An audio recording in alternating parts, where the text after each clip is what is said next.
artists, Miss Maggie here, or as some of you might know me, Miss Sutrove. Either is fine, but I'm obviously not the dance teacher, Miss Maggie. I am the visual art teacher, Miss Maggie.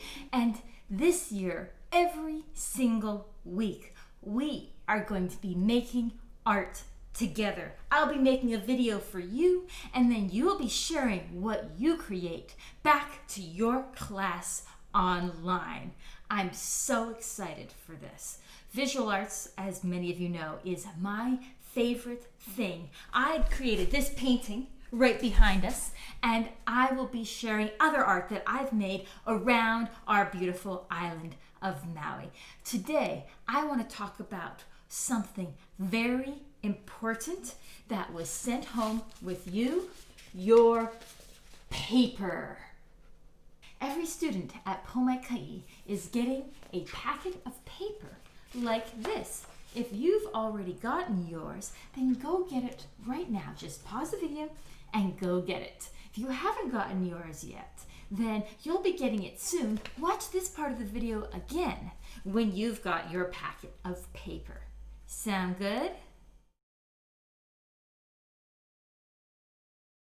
Okay, now that you have your stack of paper, let me tell you something very important about this paper.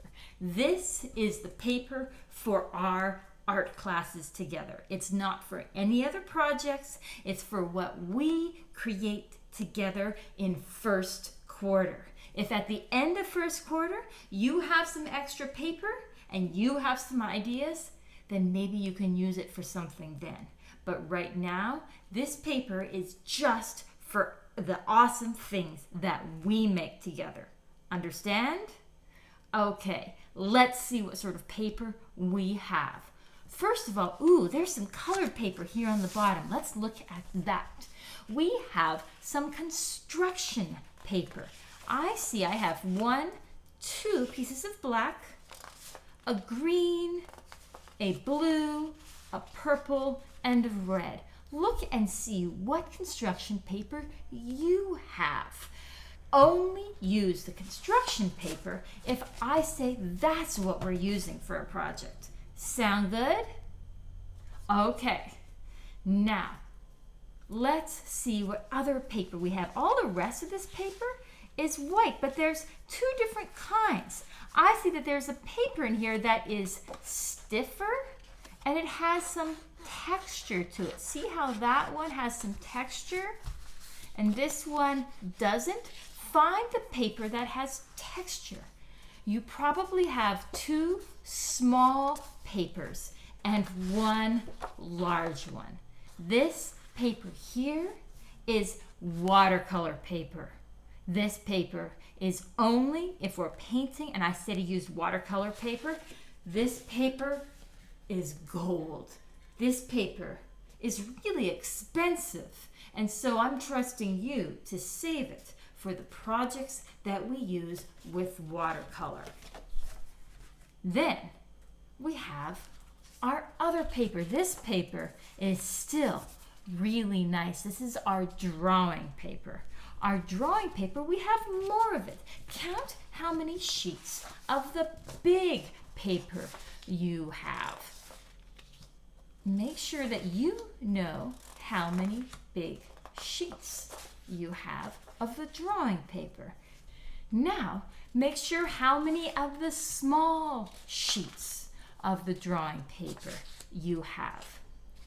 You'll notice that you have more of this paper.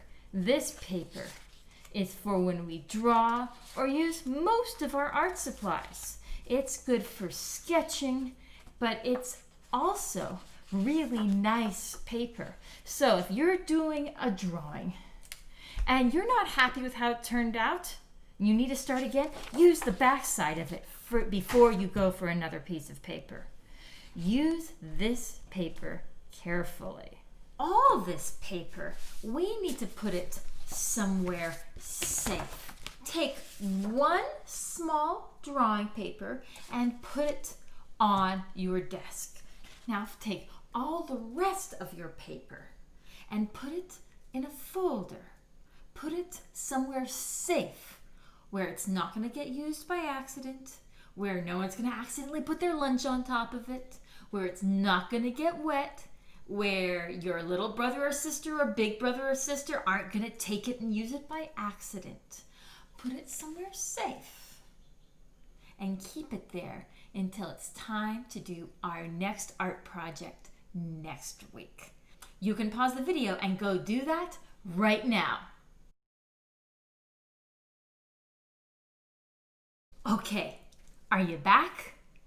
Do you still have the one paper I said to keep out? With that piece of paper, let's draw something.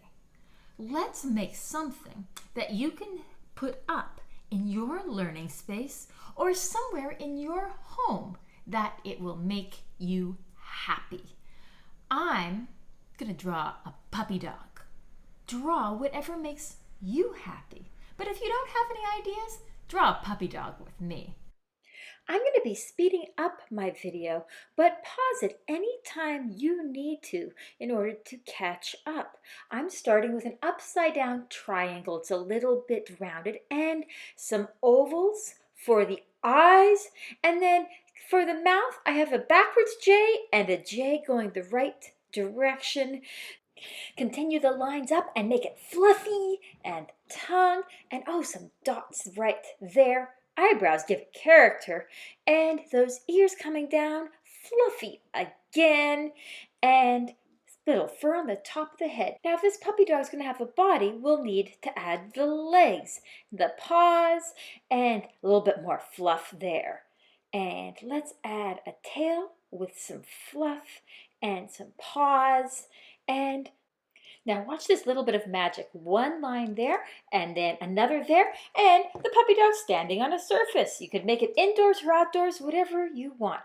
Think about how you would color this.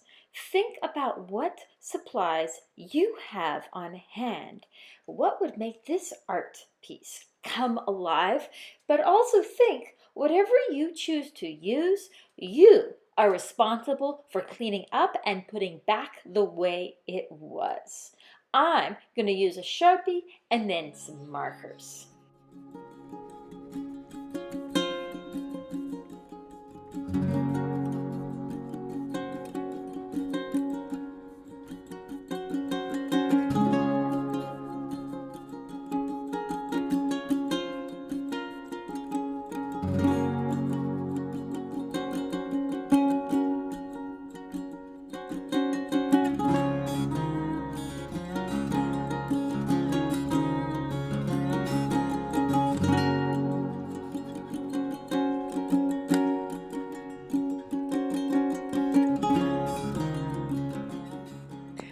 I don't think I'm quite done. What ideas do you have for me? What else should I add to my drawing?